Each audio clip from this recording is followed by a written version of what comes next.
यहाँ स्वागत है। मैं आज मेरी फर्स्ट विज़िट है अपने मधुबन कैंपस के लिए और आज मैं यहाँ पे अपने जो हरियाणा के अमर वीर हैं उनको श्रद्धांजलि देने के लिए आया हूँ। इन्होंने अपने कर्तव्य पालन के दौरान मातृभूमि की रक्षा में अपना सर्वोच्च बलिदान दिया है।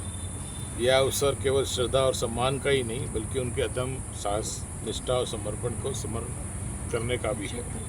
ये हमारे वीर साथी केवल अपने परिवारों के ही नहीं बल्कि अपने राष्ट्र के गौरव हैं। इन्होंने अपने प्राणों की आहुति देकर हमें सुरक्षित और सशक्त समाज दिया है।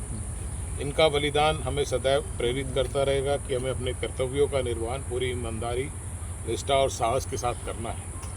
हरियाणा पुलिस के ये 82 वीर शहीदों ने मातृभूमि की रक्षा करते हुए कर्तव्य की वेदी पे अपने प्राण निछावर किए हैं।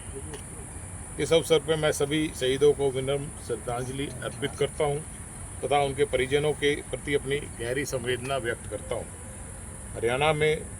हरियाणा पुलिस सदैव उनके साथ खड़ी है और उनके सम्मान और कल्याण के लिए प्रतिबद्ध है।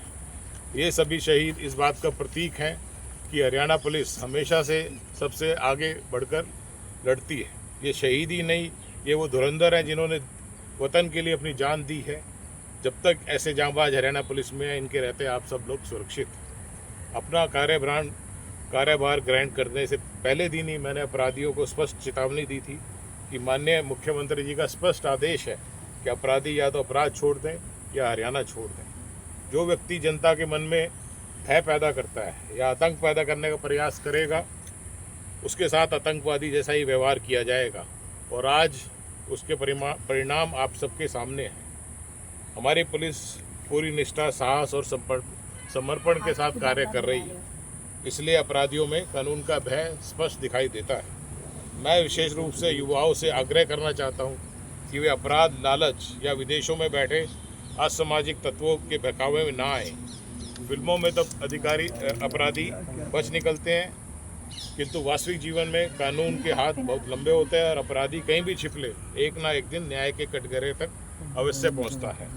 जहां मुख्यमंत्री जी के अपराधियों के प्रति स्ट्रिक्ट नीति है, वहीं दूसरी ओर उन्होंने पुलिस बल को मनोबल बढ़ाने के लिए, उनके कल्याण और आधुनिकीकरण के लिए कई महत्वपूर्ण पहल की हैं। माननीय मुख्यमंत्री जी श्री नायब सिंह जी सैनी के मार्गदर्शन में हरियाणा पुलिस द्वारा पुलिस अधिकारियों एवं कर्मियों के कल्याण को सर्वोच्च प्राथमिकता दी जा रही है। पुलिस मुख्यालय स्तर पर निरंतर नई योजनाओं बनाकर पुलिस कर्मियों और उनके परिवारों के हित में कार्य किया जा रहा है। पुलिस कर्मियों के लिए कई महत्वपूर्ण भत्तों की और सुविधाओं की लागू किए गए, जिसमें भर्ती भत्ता, यात्रा भत्ता, मोबाइल भत्ता और इसके अतिरिक्त IRB और HAP के जवानों के लिए राशन भत्ता एवं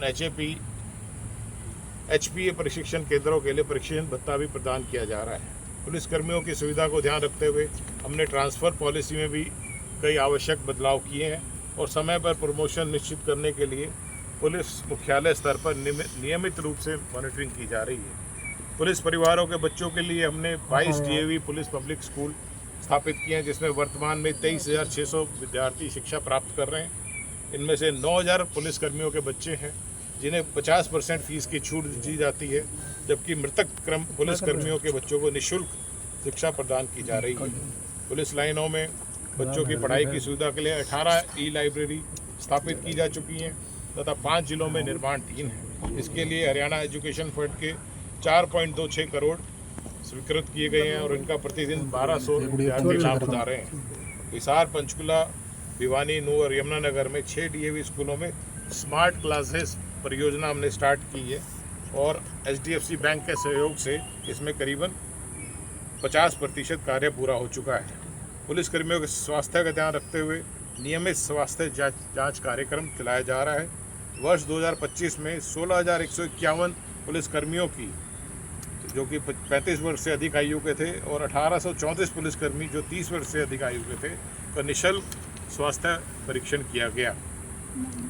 इसके अतिरिक्त प्रत्येक जिले में पुलिसकर्मियों के लिए जिम स्थापित किए गए हैं। इसी वर्ष HDFC के साथ नए अनुबंध के माध्यम से पुलिसकर्मियों को बीमा कवर बढ़ाया गया है। जो दुर्घटना की मृत्यु की स्थिति में बीमा कवर से अब 1 करोड़ से बढ़कर 1.5 करोड़ और प्राकृतिक मृत्यु की स्थिति में 10 लाख से बढ़कर 20 लाख किया गया है। अब तक बैंक द्वारा लगभग 200 करोड़ की सहायता उपलब्ध कराई जा चुकी है। शहीद मार्टियर पुलिस कर्मियों के परिवारों के लिए सरकार द्वारा विशेष प्रावधान किए गए हैं। अब तक 408 आश्रितों को सरकारी नौकरी पे प्रदान की जा चुकी है। इसके अतिरिक्त शहीद पुलिस कर्मियों के परिवार को 30 लाख की अनुदान राशि व एक आश्रित को सरकारी नौकरी प्रदान की जाती है। इसके अतिरिक्त पुलिस परिवार के बच्चों के लिए कौशल विकास कार्यक्रम भी किए जा रहे हैं। इसके अंतर्गत हार्ट रोन द्वारा computer course, heavy motor vehicle, light motor vehicle, security guard व अन्य प्रशिक्षण कार्यक्रमों के माध्यम से अब तक 267 बच्चों को प्रशिक्षण प्रदान किया गया है। पुलिस वेलफेयर को फंड मजबूत करने के लिए राज्य सरकार द्वारा भी निरंतर सहयोग दिया जा रहा है। पिछले वर्ष 6 करोड़ की मैचिंग ग्रांट प्रदान की गई तथा इस वर्ष भी 16 करोड़ की मैचिंग ग्रांट प्रदान करने की संभावना है। पुलिसकर्मियों उनके परिवार के कल्याण की हमारी सर्वोच्च प्राथमिकताएं हैं। इसी उद्देश्य को बढ़ाते हुए हरियाणा पुलिस में अनेक योजनाओं को प्रभावी रूप से लागू किया है। इसमें शगुन योजना 1/4/2026 से हमने लागू की है, जिसमें पुलिस परिवार के 66 बेटियों को अब तक 1.5 करोड़ की आर्थिक सहायता प्रदान की जा चुकी है। इसके साथ ही उच्च शिक्षा को प्रोत्साहित करने के लिए हॉस्टल गिफ्ट योजना, जिसमें अध्ययन करने वाले प्रत्येक विद्यार्थी को 50,000 रुपये की एक मुश्त सहायता दी जाएगी। यह केवल आर्थिक सहयोग ही नहीं बल्कि हमारे पुलिस परिवारों के उज्जवल भविष्य, बेटियों के सशक्तिकरण तथा बच्चों की गुणवत्ता शिक्षा के प्रति हमारी प्रतिबद्धता का सशक्त प्रमाण है। हमारा संकल्प है कि हर पुलिसकर्मी न केवल शिक्षा के दौरान बल्कि अपने परिवार के दुख सुख और भविष्य की आकांक्षाओं में भी हरियाणा पुलिस को अपने साथ खड़ा पाए।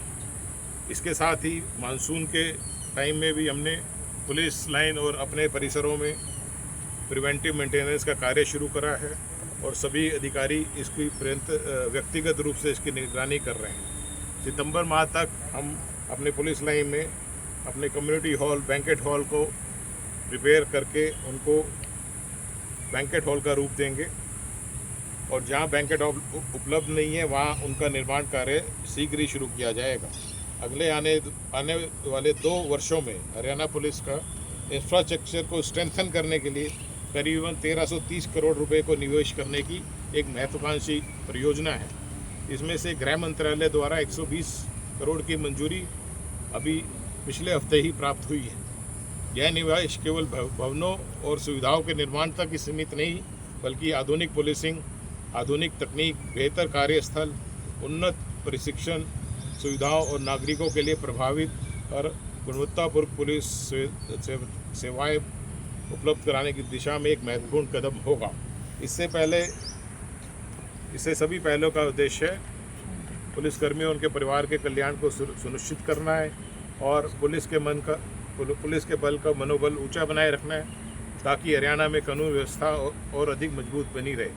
हमें गर्व है अपने शहीदों पर जिन्होंने एक उन्नत भारत और हरियाणा का सपना देखा।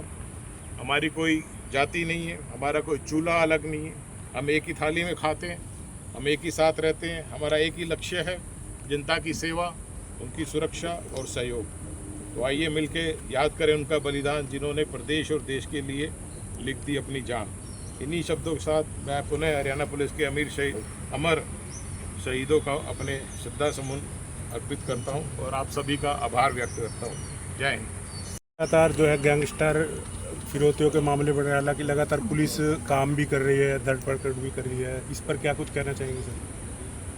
इसमें आपकी बात सत्य है कि कुछ लोगों को यहाँ पे कुछ गैंगस्टर बाहर से कॉल करते रहते हैं और ये समस्या हरियाणा की नहीं, आप हमारे आसपास के राज्यों की भी ये है।